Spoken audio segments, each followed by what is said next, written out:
Hey everyone, welcome back to Corporate Dakota, the place where we try to make sense of the wild world of corporate filings. And boy do we have a wild one today. Think of it like this, someone forgot to proofread the instruction manual, and now we got to figure out what's going on.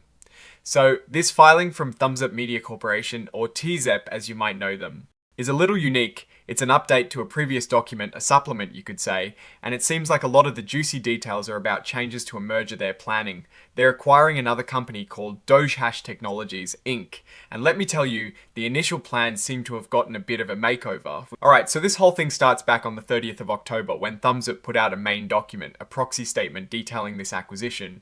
This new filing dated the 26th of November is basically an add-on, like a postscript. They're telling us, hey, about that deal we told you about. Some things have changed, and we need to clue you in. The backstory here is that on the 18th of August, Thumzup agreed to buy Dogehash. A subsidiary of Thumzup called Zoop Merger Sub Incorporated would merge with Dogehash, making Dogehash a wholly owned part of Thumzup. They held a meeting on the 8th of December to get stockholder approval for this. This supplement is here to fill in some blanks and make sure everyone's up to speed before they vote. And they really stress that your vote is important. Without stockholder approval of this acquisition, the deal is off. It is a big deal for the company. Now, let's get to some of the fun stuff. Remember how sometimes executives get extra perks or stock options, especially when to raise a big company event like a merger? Well, it looks like some of these for Thumzups. Top brass have been rescinded. That's a fancy word for cancelled. We're talking about shares of common stock that were previously granted to Robert Haag, Isaac Dietrich, Joanna Massey, and Paul Dickman. On the 4th of August, they were granted these things called August Restricted Stock Awards, or August RSAs. These awards had a total of 650,000 shares involved. Robert Haag had 500,000 of these shares tied up. Isaac Dietrich, Joanna Massey, and Paul Dickman each had 50,000. The company is basically saying these August RSAs are now void, like they never happened. This is important because these previously represented potential conflicts of interest between the executives and the regular stockholders. By cancelling them, they're trying to smooth over any potential self-dealing concerns.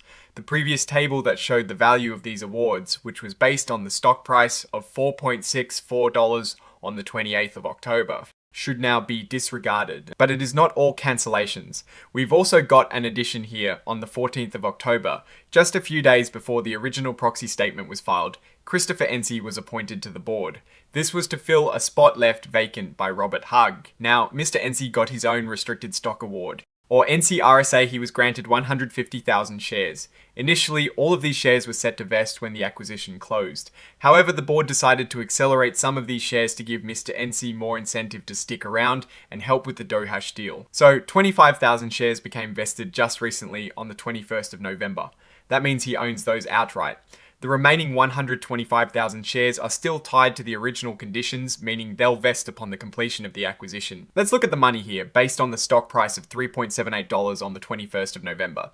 The value of the shares that will vest upon completion of the acquisition is $472,500. His total award, even with the accelerated shares, is worth $567,000. This compensation is designed to keep him engaged and aligned with the company's success, especially through this merger. Now let's talk about the board itself after this whole merger is done. They are adding Christopher Amo and Alan Evans to the board alongside Mr. Ency. The company says all three are considered independent, which is important for good corporate governance, especially under NASDAQ rules. These three new members will also form the core committees. The audit committee will be made up of Ency, Mo, and Evans, with Mo as the chairperson. The compensation committee will also consist of these three, with Alan Evans taking the lead as chairperson. And finally, the nominating and corporate governance committee will have Ency, Mo, and Evans as members, with Ency stepping in as chair for that committee. This shows a clear intention to have a fully independent committee structure post-acquisition. Alright, this next part is a big one, and it's probably the most significant change, and the reason for this whole supplemental filing. It's about the deal terms regarding the payment for Dogehash.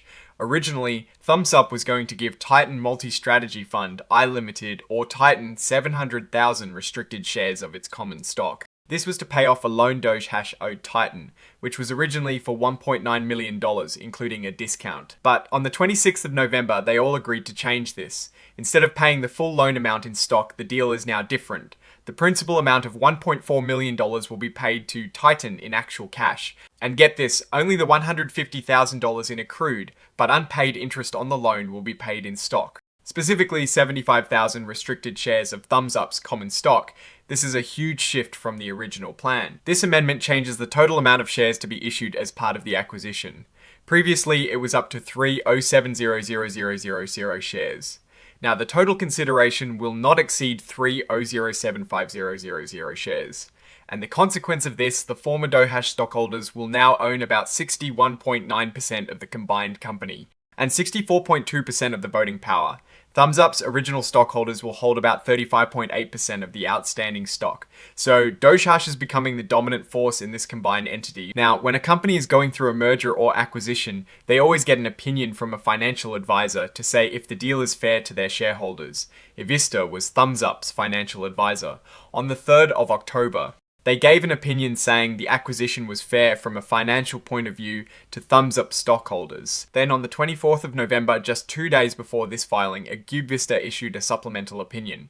Why? Because the deal terms changed, specifically the amount of stock being issued. They reviewed the revised deal, where almost all of the payment is in cash for the loan, not stock. And guess what? They confirmed their original opinion still holds. The acquisition, even with the new terms, is still considered financially fair to Thumzup stockholders.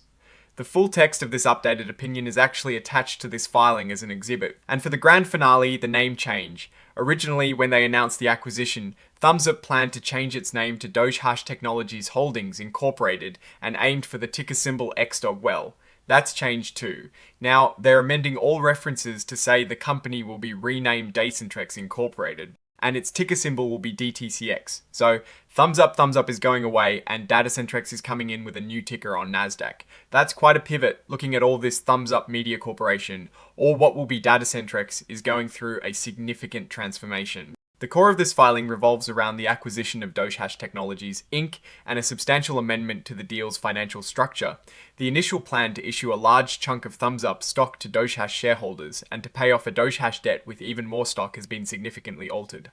A large portion of that debt will be paid in cash, reducing the total dilution to Thumzup shareholders. However, this also means that Dohash will end up controlling a larger percentage of the merged company, about 61.9% of the outstanding stock. This suggests that the acquisition is more of a takeover of Thumzup by Dohash. Rather than a merger of equals, the cancellation of certain executive RSAs is a positive step towards aligning executive interests with those of shareholders, removing a potential conflict. The addition of Christopher NC and the new independent directors, along with the restructuring of board committees, indicates a move towards stronger corporate governance.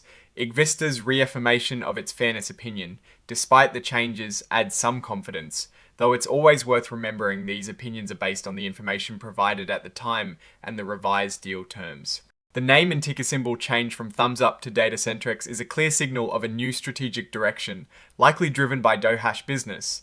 The primary risk here is that Thumzup's original shareholders are now minority owners in a company that's essentially been taken over, while the dilution has been somewhat reduced by paying off debt in cash. The shift in control is undeniable.